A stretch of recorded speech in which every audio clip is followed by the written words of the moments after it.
Hello, this is author, blogger, producer, and podcaster Bobby Owsinski.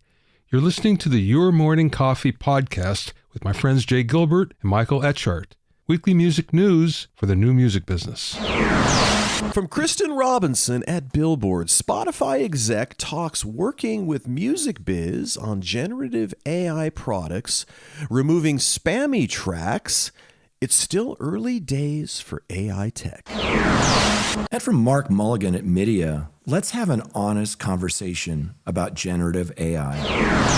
And from Dave Brooks at Billboard, Ticketmaster lawsuit explainer, breaking down the FTC case with veteran attorney Paul Singer. Well, that is a lot of stuff to cover today, Jay.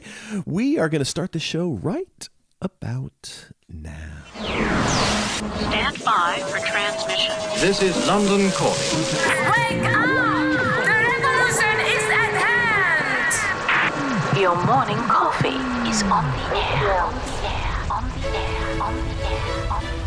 On the air. On the air.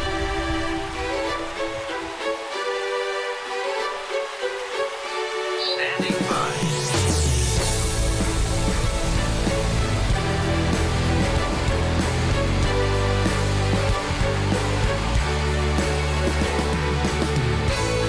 Your morning coffee, the weekly music news for the new music business. It's the highly curated, agitated, advocated, moderated, and liberated digital music information that you need to know. We are your digital music authority.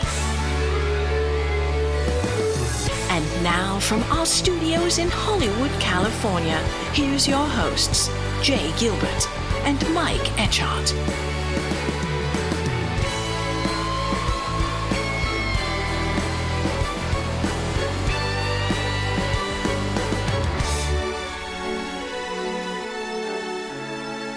Well, good day to you, sir. Good day to you, too. It's good to see you, Mike. How are you? Yeah, well, thank you. Happy to be here chatting about the business. Yeah, this is going to be a great episode.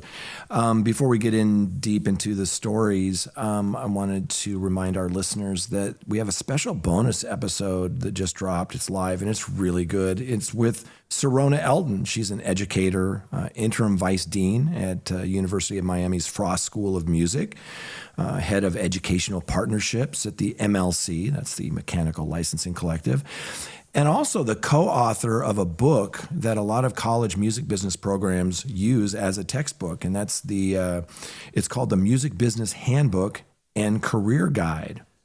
Which begs the question, when does she sleep? Exactly. Well, you and Serona discussed the music business education today, her work with the MLC, and music business habits she wishes everyone would adopt. Yeah, check that out. Of course, we also have another special, Chris Dallariva, special dropping this week. You talked to Chris about his upcoming book, Uncharted Territory, What Numbers Tell Us About the Biggest Hit Songs and Ourselves. Yeah, that book is coming out, I think, November 13th. It's so good. I had a chance to read it a little bit early, a galley copy. Did you know that hit songs in the late 50s were regularly about gruesome death? That there's a U.S. vice president that wrote a number one hit, that while TikTok has spanned countless hits, it's made artists more anonymous than ever before. Did you know that pop songs have shaped race relations in the U.S., and that a key change died around 2003? And that's just the beginning. Yes, it is.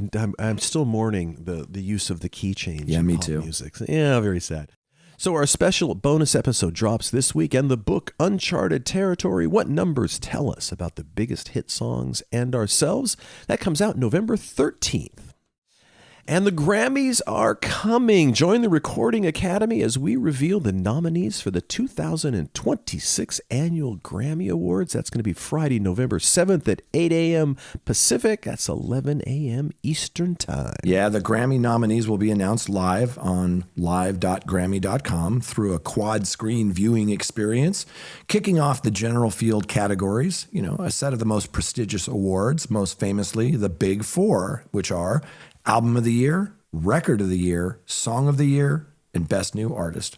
Yes, indeed. There was also a NIVA announcement, plus this article by Dave Brooks over at Billboard. Ticketmaster policy changes aren't enough, says Indie Venues Association. Too little, too late. So the National Independent Venues Association, that's NIVA, N-I-V-A, has reacted to Live Nation's letter to Senators Marsha Blackburn, she's a Republican from Tennessee, and Ben Ray Lujan, he's a Democrat from New Mexico, by calling on the company to cap resale prices for tickets listed on Ticketmaster. Right. NIVA officials who have long called for a cap on how much brokers can charge for resale tickets described Live Nation's actions as, quote unquote, too little and too late to get back the trust of fans, artists, and stages.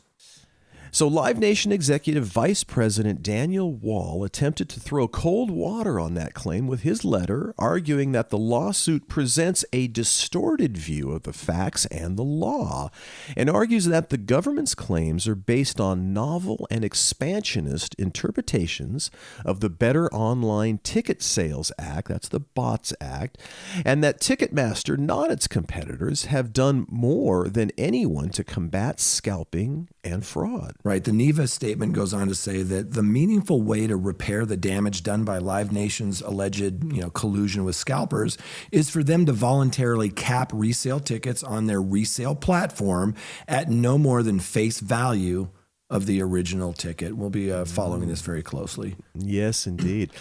Music Managers Forum LA Summit is back. So the MMF US LA Summit 2025. It's a must-attend event for artists, managers, and music professionals. This is a piece by Bruce Houghton over at Hypebot. The Music Managers Forum US, again, that's the MMF US. LA Summit is back, bringing together artists, managers, self-managed artists, and music industry professionals for a day of keynotes, panels, presentations, and networking. If you're looking to connect with leaders shaping the future of music, this event is not to be missed. Yes, sir. I'll be moderating a panel with some very smart people there, and the topic we'll be talking about is building vertical artist teams, the modern manager's approach. So you can join established managers as they share their extensive knowledge, expertise, and advice on all aspects of the music business, from discovering and developing talent to nurturing the manager-artist relationship and marketing artists for long-term success.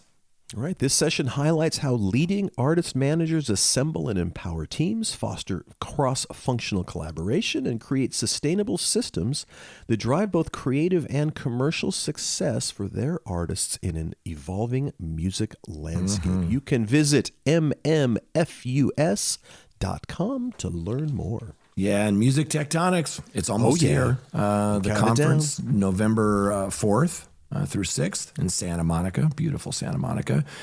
Meet your music tech people at Music Tectonics Conference. Share knowledge and do business with the leading labels and tech, the forefront, the fresh startups, the smart investors, visionary analysts, and future-forward artists and managers. Visit musictectonics.com to learn more. We hope to see you there. Mike and I will be there. Hope you come over and say hi.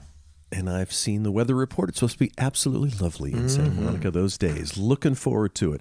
A little bit of YouTube in the news. YouTube showcases new AI likeness detection tool. This is from Daniel Tenser over at Music Business Worldwide. Artists and celebrities worried about AI-generated deepfakes of themselves can take a little comfort from YouTube, which has begun rolling out a detection tool for AI-generated likenesses of people. Yeah, I think this is going to be a trend that we're going to see more of. YouTube has been developing this tool in partnership with Creative Artists Agency, CAA, suggesting that one of its functions eventually will be to recognize celebrity deepfakes. However, for now, the tool is limited to a specific set of creators with YouTube channels and will be rolled out to all creators in the YouTube Partner Program in the coming months. And that was a report from PC Mag.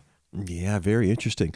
A very interesting piece from Mandy DeLugdug in Music Business Worldwide. YouTube's twin engine of ads and subscriptions is firing on all cylinders, says Leor Cohen, as platform makes $8 billion plus payout to the music industry over the past year. So YouTube reports that it paid more than $8 billion to the music industry during the 12 months from July of 2024 to this last June of 2025. Right. YouTube's global head of music, Leor Cohen, attributed the payout to what he calls its twin engine model, which generates revenue through ads shown alongside free content and paid subscriptions that remove ads.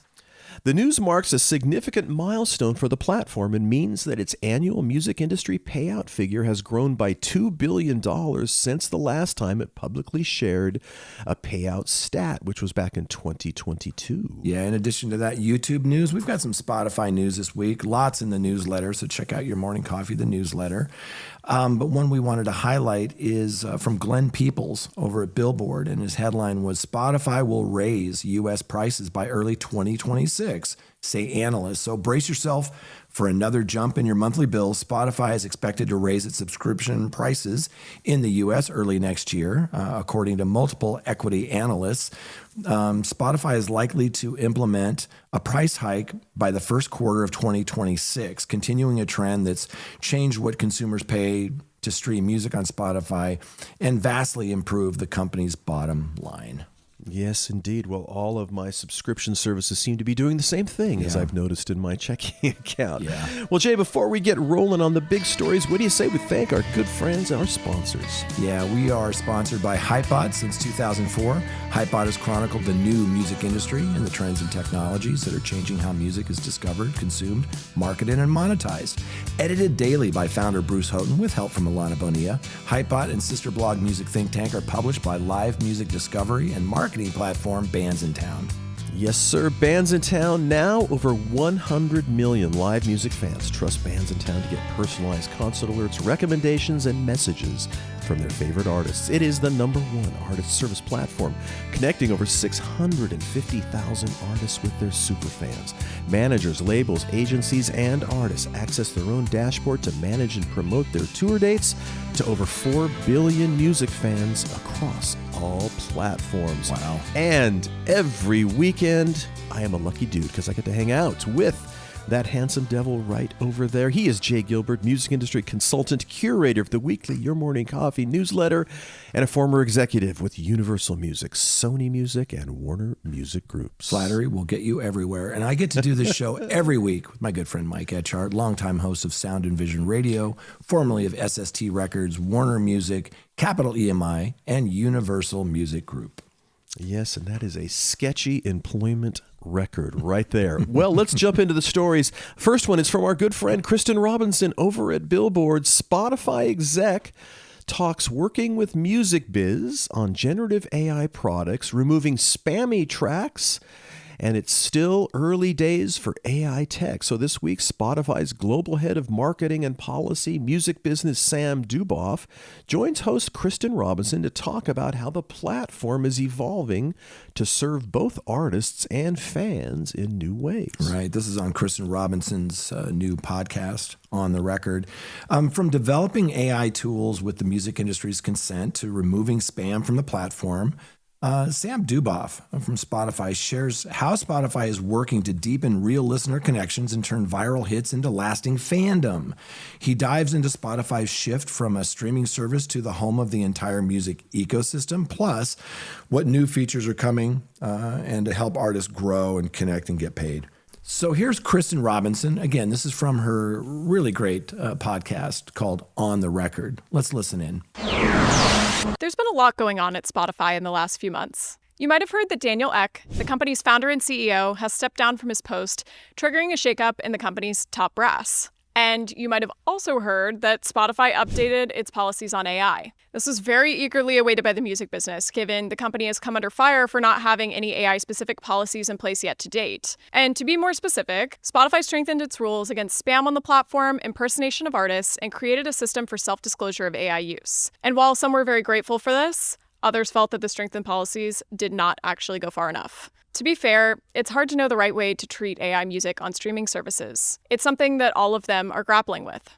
If you demonetize AI music, for example, are you creating an incentive for a streaming service like Spotify to plug AI songs in their playlist recommendations, given they're all now free? Or do you ban them from the platform? But what if AI songs become part of popular music culture? And also, there are significant dangers of doing nothing about it, too. Like, what if someone uses AI to copy your voice in a song and tags it to your page, confusing all of your fans? To top it off, Spotify has been rolling out a series of new features as well, like direct messaging, something called Mix with Spotify, which allows you to create DJ-level transitions in between songs, music videos in more countries, and finally, high-fidelity listening. So today, let's unpack that. So Kristin asked Sam about Spotify's policies on AI-generated music. Spotify has also recently updated its policies. This included a note that the service has removed 75 million spammy tracks. I've seen some outlets post stories about this figure incorrectly, calling it 75 million AI tracks, but it feels like the word spammy is intentional, referring to both AI spam and human-made spam.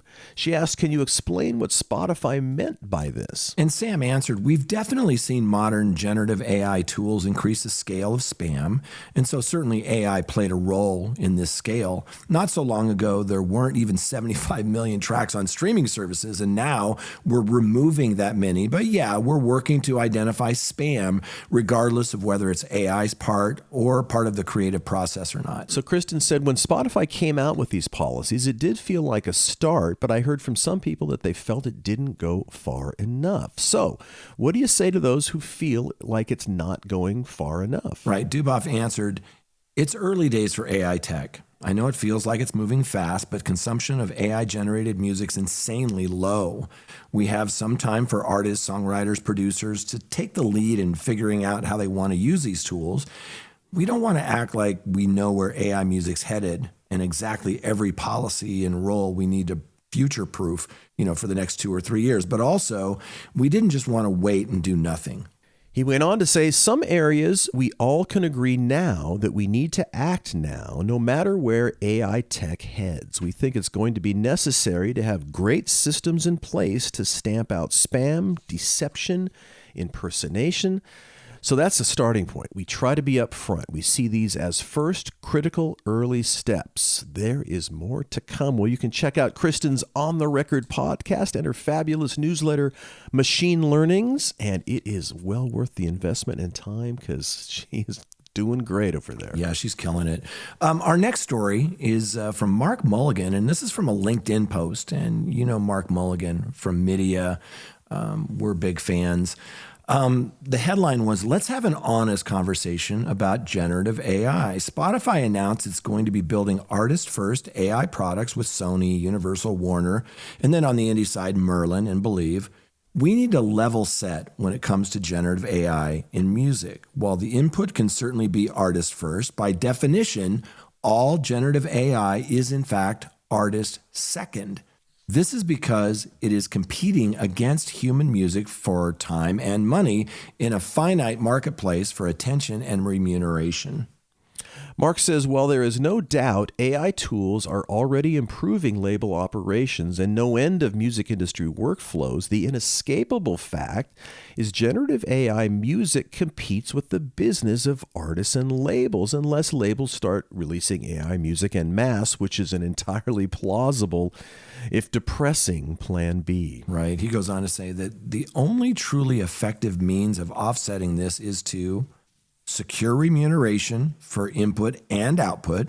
The second one is work with DSPs to ensure that pure Gen AI music occupies specific lanes rather than competing directly with human music. And then the third thing, give generative AI music much lower royalty rates. Right. Mark says once all this is done, labels can settle down to building what makes human artistry different: personality, proof of work, storytelling, etc. In short, the foundations of fandom, not consumption.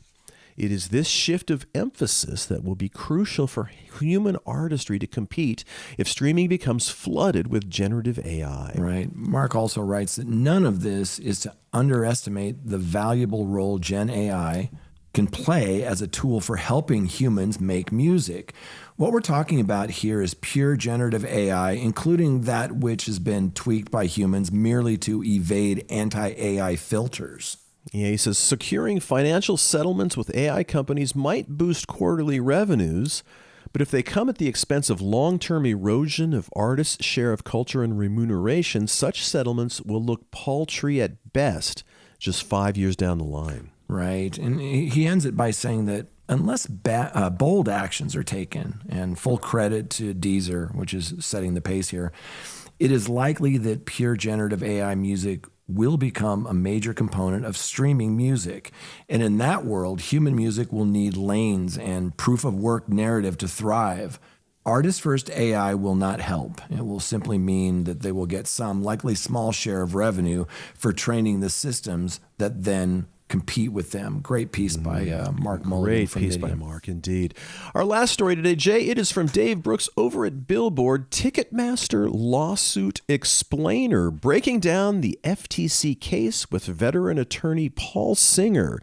So Paul Singer, the lawyer who heads the state AG's practice at Kelly, Dry and Warren, discusses the regulatory fight that's facing the world's largest ticketing company. Right. And while Paul Singer has no official ties to the case, he's agreed to break down the case for Billboard and explain how the FTC and state attorney generals are coordinating their efforts against Ticketmaster and Live Nation.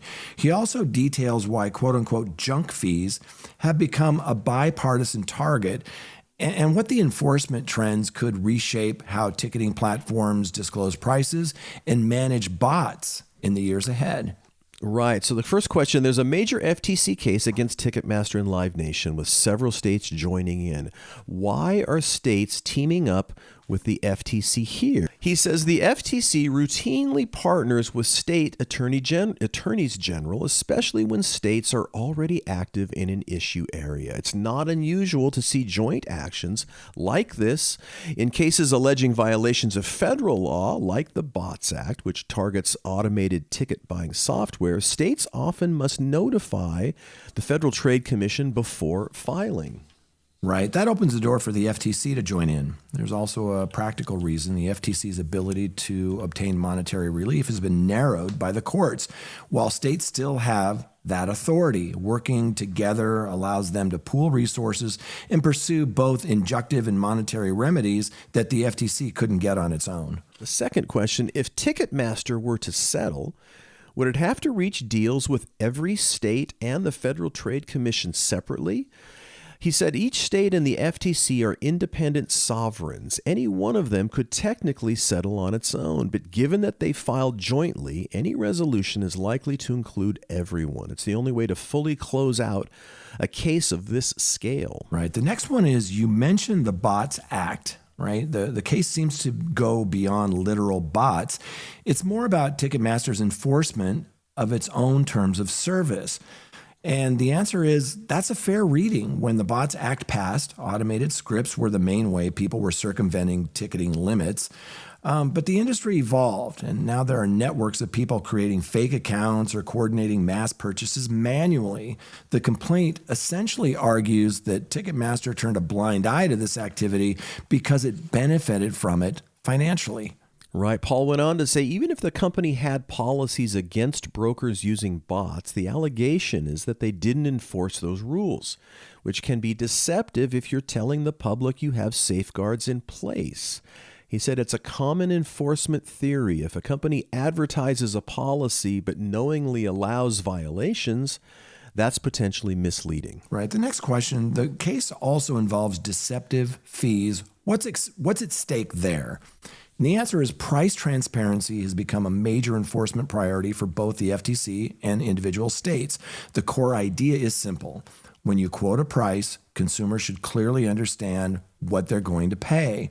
We've seen similar cases in other industries, especially hotels, with undisclosed quote-unquote resort fees. And Paul went on to say, in ticketing, if I see a $50 ticket online, but it jumps to $75 at checkout, that's a problem. Regulators want those mandatory fees shown up front, not buried later in the process. It also matters for comparison shopping. If fans can't tell the real total price until that final step, they can't make informed choices between seats or sellers. Right. Then he asks, Ticketmaster says it's already starting to show these all-in pricing. Does that satisfy regulators? And he answers by saying that it's a step in the right direction, but transparency goes deeper than just showing a total. Under new rules like Massachusetts price transparency regulations, companies must break down what each fee is for and ensure that those fees are reasonable and they're related to the service they claim to cover. You can't just label a $20 quote-unquote venue fee if that money isn't actually going to venue costs. The disclosure has to be accurate and meaningful. Yeah, so they asked him, could regulators ever push Ticketmaster to divest its resale business? He said that would move beyond consumer protection into antitrust territory, challenging the company's market structure and prior acquisition. It's unlikely as part of this case, which focuses on deceptive and unfair practices. Remedies here will likely be policy and compliance driven, mandating enforcement procedures, clear disclosures, and stronger anti-bot controls. Yeah. Wow, crazy. Final story this week is from Billboard, and the headline is Songwriters Must Keep Score on Digital Services. Here's how. And this is a guest column from the NMPA president, David Israelite.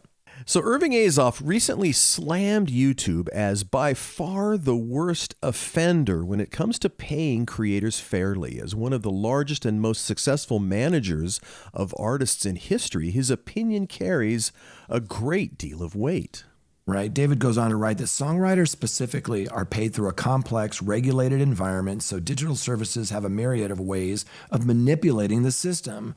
Those who care about creators often hear about these platforms, how they mistreat them. And if you ask 10 industry leaders who is the worst, you might get 10 different answers. Right. So to make sense of who is friend or foe, here is a ranking based on what they're doing for and against songwriters today. Beyond their public relations and industry parties, it is essential to understand how these services actually treat the creators they depend on. So here are some broad criticisms. Right. Israelite starts off with Spotify. He goes, one must start with Spotify, the largest music-focused streaming service, while Irving Azoff ranks YouTube as enemy number one. When it comes to songwriters, no one comes close to Spotify. Last year, the streaming giant revealed, months after imposing the scheme, that it had unilaterally added audiobooks to premium subscriptions so that it could attempt to qualify for paying a lower royalty rate since music was now part of a quote-unquote bundle. Yeah, so this scheme is currently being challenged in court by the Mechanical Licensing Collective, the MLC, which pays streaming royalties to rights holders. The NMPA has also pushed for a Federal Trade Commission investigation into this as an unfair business practice, as once Spotify imposed this bundle on its users, it raised prices and made it virtually impossible to return to a music-only premium plan. Right. He goes on to write that Spotify has also fought for extremely low royalty rates at the trial that determines streaming royalties, which takes place every 5 years in Washington, D.C., and that's a CRB. And when we, alongside NSAI, won a significant royalty increase in 2018, Spotify spent years appealing that decision. Eventually, they lost that appeal, but songwriters were denied much-needed income throughout that process. Justice delayed is justice denied. Right. He said the platform also has added insult to injury through tone-deaf PR stunts like its Secret Genius campaign, honoring the very songwriters whose genius is no secret, while it simultaneously fought them in court. Right. Israelite goes on to write that another significant swipe at songwriters is its free service. Instead of being a free trial period or an on-ramp to encouraging users to pay for music, millions of users can listen to unlimited songs for free without ever signing up. The service delivers the most minuscule royalties to songwriters, it's almost incalculable. David says Mr. Azoff's opinion about YouTube is shared by many in the industry. The service is notorious for using hardball tactics in negotiations. Since the YouTube platform largely involves synchronization video royalties, which are in a free market for songwriters, there is even more opportunity cost. The general perception for years has been that YouTube benefits much more from the music on its service than it pays. Right, and then David goes on to talk about Amazon, and that Amazon is complex. That music is only part of its much larger ecosystem. Unfortunately, it's also recently taken advantage of lower rates by bundling music with other services. However, it has not been brazen as Spotify and has generally been more concerned with its relationship with songwriters. There are opportunities for the platform to improve, and we are hopeful that it will, as it continues to keep conversations open with the end goal of seeing music creators as business partners instead of pawns. So he goes on to talk about TikTok. TikTok leads the world in social media music consumption. It is essential to the platform's success. While deals have been struck in the past, the service has used its size to pressure songwriters and artists to return to the platform, where there were attempts to negotiate fairer rates. Songwriters suffer disproportionately from this dynamic. While artists receive exposure on the service that can be monetized through touring and merchandise, songwriters need direct compensation. So holding out for more is essential and thus far has been largely unsuccessful. Right, and then he talks about Apple Music and how Apple Music continues to stand alone in several areas. When other services appealed the aforementioned royalty rate increase in 2018, Apple didn't. Additionally, as Apple Music head Oliver Schusser announced at an annual meeting in Manhattan earlier this year, Apple Music will never give away music. He says, I think it's crazy that 20 years in, we still offer music for free, he said. We're the only service that doesn't have a free service. As a company, we look at music as art, and we would never want to give away art for free. While we still push for higher rates from Apple, this sentiment must be appreciated and amplified. Right. Then David went on to say satellite radio shouldn't be counted out. SiriusXM, which now owns Pandora, has a troubling history of paying extremely low rates to songwriters. In fact, today digital radio pays significantly more to artists annually than AM/FM radio pays songwriters. Think about that. The radio relationship has completely flipped. Songwriters used to make a large percentage of their income from terrestrial radio, and now they make less than artists make from satellite radio, which is dwarfed by interactive streaming alone. Right. So David writes, so who's the worst offender?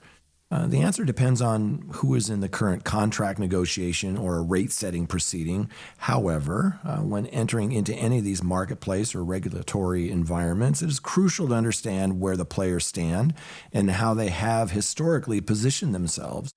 He goes on to say the Super Bowl of all of this starts in a few months before the Copyright Royalty Board in Washington, D.C. At that time, the major streaming services will put forth their proposals for how they want to pay songwriters for the years 2028 through 2032. This will be illuminating, and all creators and advocates must seriously consider what they put forth. We will make sure songwriters know what they propose.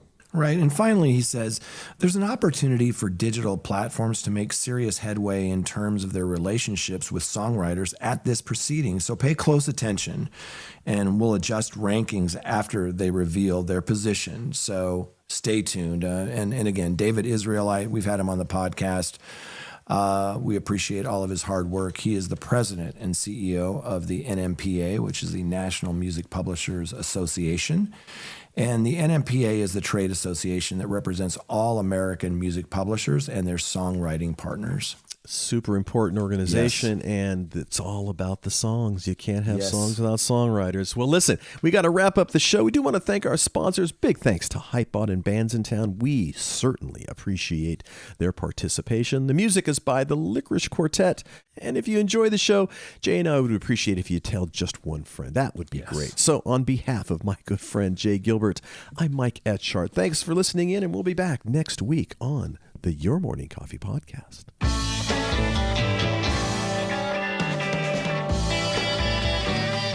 You've been listening to Your Morning Coffee, the weekly music news program for the new music business. Join Jay Gilbert and Mike Etchart next time for the digital music news you need to know.